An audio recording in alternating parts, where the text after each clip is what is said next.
दोस्तों, आज की कहानी है सगाई के दिन दूल्हे ने दहेज में क्या मांगा जो माता पिता बेटी की शादी नहीं कर पाए।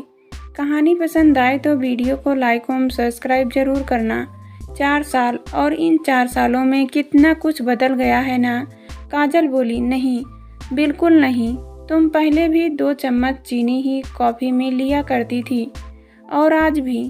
आदित्य ने मुस्कुराते हुए कहा, अच्छा, और तुम कल भी मुझे और मेरी कॉफ़ी को इसी तरह देखते थे और आज भी। काजल ने आदित्य की ओर देखते हुए कहा। आदित्य एकदम सादे काजल को देखे जा रहा था। दोनों आज पूरे 4 साल बाद एक दूसरे से मिल रहे थे। आदित्य का दिल आज भी काजल के लिए उतना ही धड़कता था जितना 4 साल पहले। आदित्य और काजल कॉलेज के दोस्त थे। दोनों ने एक साथ अपनी पढ़ाई शुरू की और एक साथ खत्म। आदित्य को काजल पहली ही नज़र में पसंद आ गई थी, लेकिन प्यार के चक्कर में कहीं प्यार सा दोस्त और उसकी दोस्ती खो ना बैठे, इसलिए कभी आई लव यू कह नहीं पाया। सोचा था कॉलेज पूरा करने के बाद एक अच्छी सी नौकरी मिलते ही कॉलेज को न सिर्फ अपने दिल की बात बताऊंगा बल्कि उसके घर वालों से उसका हाथ भी मांग लूँगा। वक्त कभी किसी के लिए नहीं ठहरता। मेरे पास पूरे 2 साल थे अच्छे से सेटल होने के लिए, लेकिन 2 साल शायद काजल के लिए काफ़ी थे। उस शाम मुझे काजल के घर से फ़ोन आया कि कल काजल की सगाई है। ये शब्द उसके समय एक धमाके की तरह थे जिसने कुछ समय के लिए मुझे सन्न कर दिया। मैंने उसी दिन नौकरी के सिलसिले में बाहर जाने का बहाना बनाया और अपना शहर छोड़ दिया। मैंने काजल को बधाई देने तक के लिए भी फ़ोन नहीं किया। मैं उस समय शायद अपने दिल का हाल बताने के काबिल नहीं था और अब उसका हाल जानने के लिए तो बिल्कुल भी नहीं। वक्त बदला, शहर बदला और हालात भी। 1000 बार मन में काजल का ख्याल आया, लेकिन अब शायद उसके मन में कभी मेरा ख्याल ना आता हो, और आएगा भी क्यों। आखिर उसकी नई ज़िंदगी की शुरुआत हो गई है जिसमें उसका कोई भी दोस्त नहीं था। मैंने भी इसे एक अनहोनी मान लिया था, या फिर जिस चीज़ को मैं बदल नहीं सकता उसके लिए खुद को बदल लिया था। लेकिन कहीं ना कहीं अधूरापन, एक याद हमेशा मेरे साथ रहती थी। वक्त की एक सबसे बड़ी खूबी कभी कभी वक्त की सबसे बड़ी कमी लगती है। शायद यही मेरी अधूरी प्रेम कहानी का अंत था। मेरी नौकरी और मेरे नए घर को पूरे 3 साल हो गए थे। रोज़ की ही तरह मैं अपने ऑफिस का कुछ काम कर रहा था। आज जल्दी काम हो गया तो अपना फेसबुक अकाउंट, जो आज की जनरेशन में बड़ा मशहूर है, को लॉगिन किया। आज पता नहीं क्यों काजल की बहुत याद आ रही थी। कैलेंडर पर नज़र पड़ने पर याद आया कि आज तो काजल का जन्मदिन है। मैंने उनके पुराने मोबाइल नंबर को इस आशा से मिलाया कि अगर उसने फ़ोन उठा लिया तो उसको जन्मदिन की बधाई दे दूंगा। बहुत हिम्मत करके मैंने उसका नंबर मिलाया, लेकिन मोबाइल स्विच ऑफ था। पता नहीं क्यों दिल ने कहा कि मैं उसको फेसबुक पर ढूंढूं, क्या पता खाली समय में वह भी फेसबुक लॉगिन करती हो। काजल नाम टाइप करते ही कई काजलों की प्रोफाइल मेरी आंखों के सामने आ गई। कोई काजल शर्मा, मल्होत्रा, खन्ना, कितनी ही काजल सामने आ गई, लेकिन मेरी काजल अभी तक नहीं मिली। आशा तो कोई थी नहीं, लेकिन एक अजीब सी निराशा हो रही थी। अचानक मेरी नज़र एक प्रोफाइल पर पड़ी, काजल वर्मा। मुझे आश्चर्य हुआ कि शादी के बाद भी उसका सरनेम नहीं बदला और लोकेशन भी मुंबई की है। लगता है मुंबई के ही किसी शख्स से उसकी शादी हुई होगी। उसने अपना फ़ोटो नहीं डाला था और सब कुछ लॉक कर रखा था। मैं फिर भी उसकी प्रोफाइल को बार बार देख रहा था। मुझे विश्वास था यह मेरी ही काजल है, लेकिन मुझे खुद पर विश्वास नहीं था। मैंने उसको फ्रेंड रिक्वेस्ट भेज दी। एक पुराने दोस्त के नाते वह मेरी रिक्वेस्ट ज़रूर स्वीकारेगी।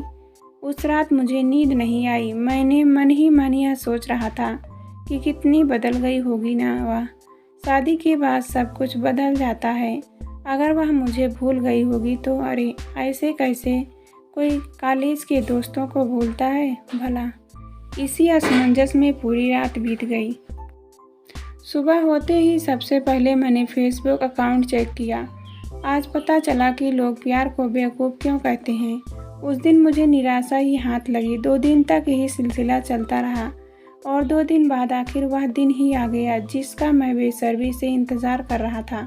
काजल ने मेरी रिक्वेस्ट स्वीकार कर ली, लेकिन सब कुछ अच्छा ही होते हुए भी मुझे अचानक आश्चर्य हुआ, क्योंकि यह काजल वर्मा तो सिंगल थी।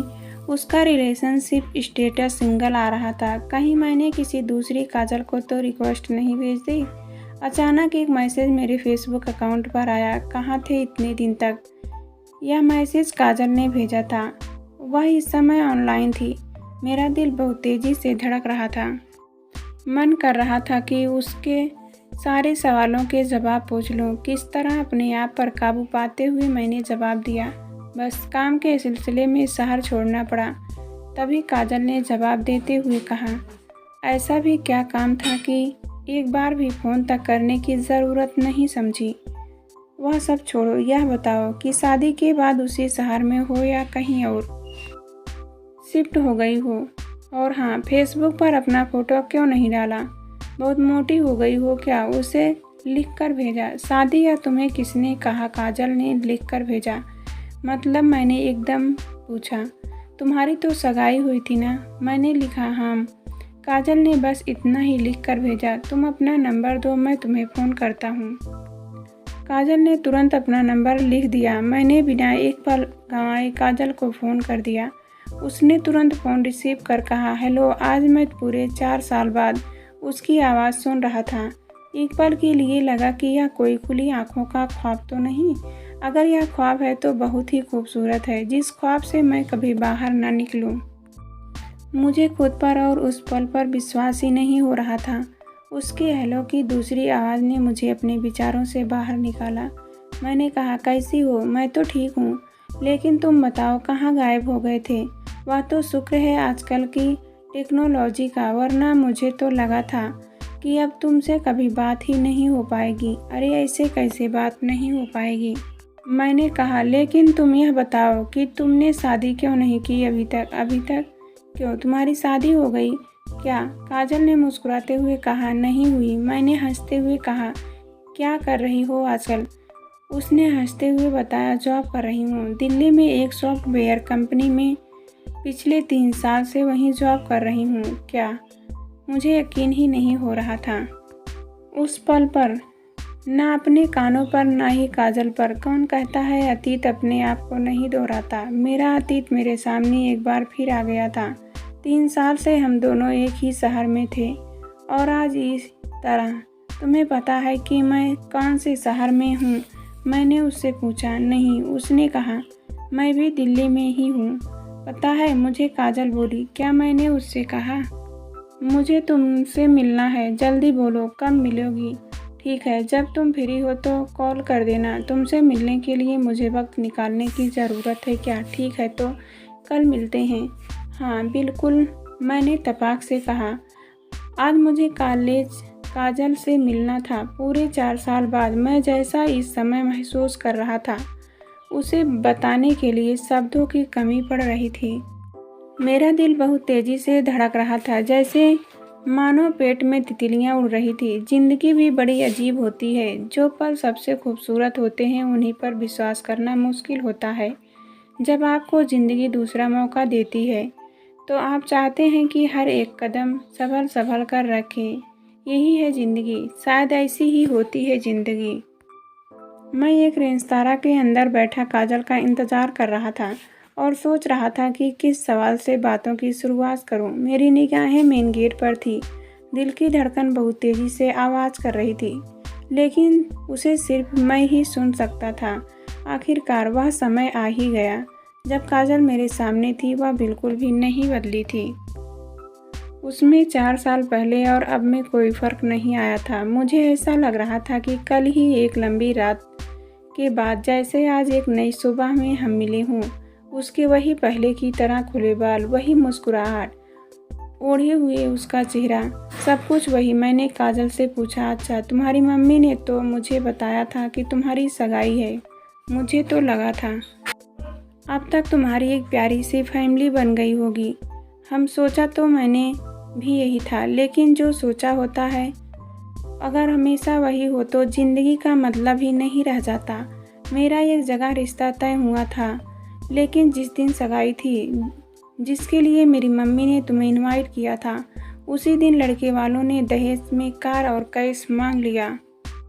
उन्हें बहू से ज़्यादा दहेज प्यारा था। मैंने उसी समय उस लड़के से शादी करने से मना कर दिया।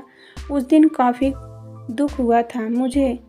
सोचा तुम मिलोगे तो तुम्हें अपने दिल की व्यथा सुनाऊंगी, लेकिन तुम भी ऐसे गायब हुए जैसे कभी थे ही या नहीं। काजल ने कहा, उस वक्त मुझे अपने ऊपर इतना गुस्सा आ रहा था कि काश मैं उस दिन काजल के घर चला जाता। कितनी ज़रूरत रही होगी ना उस वक्त उसको मेरी, जिस वक्त मैं यह सोच रहा था कि उसके साथ उसका हमसफ़र होगा। उस वक्त उसके साथ तन्हाई थी। मैं कितना गलत और स्वार्थी था। यहाँ नौकरी कब मिली? मैंने काजल से पूछा। 3 साल पहले, उसने बताया। 3 साल में हम दोनों एक ही शहर में थे। कभी हम दोनों गलती से भी नहीं टकराए। मैंने मन में सोचा, आज मैं इस सुनहरे मौक़ों को गंवाना नहीं चाहता था। आज मैं वह गलती नहीं करना चाहता था जो मैंने 4 साल पहले की थी। मैंने काजल का हाथ अपने हाथ में लेते हुए कहा, काजल मुझे माफ़ कर दो। पहले मुझ में कितनी हिम्मत नहीं थी कि तुमसे अपने दिल की बात कह सकूं, लेकिन आज मैं इस मौके को खोना नहीं चाहता। मैं तुम्हारे साथ ज़िंदगी बिताना चाहता हूँ। बोलो ना, दोगी मेरा साथ? काजल मुझे एकटक देखे जा रही थी। उसने धीरे से पास आकर कहा, ठीक है, लेकिन एक शर्त पर। तुम्हें हफ्ते में एक बार डिनर बनवाओगे? तो इतना कहकर वह ज़ोर से हंस दी। मुझे विश्वास ही नहीं हो रहा था, लेकिन आखिर पूरे 4 साल बाद मैं अपने खोए प्यार से जो मिला था।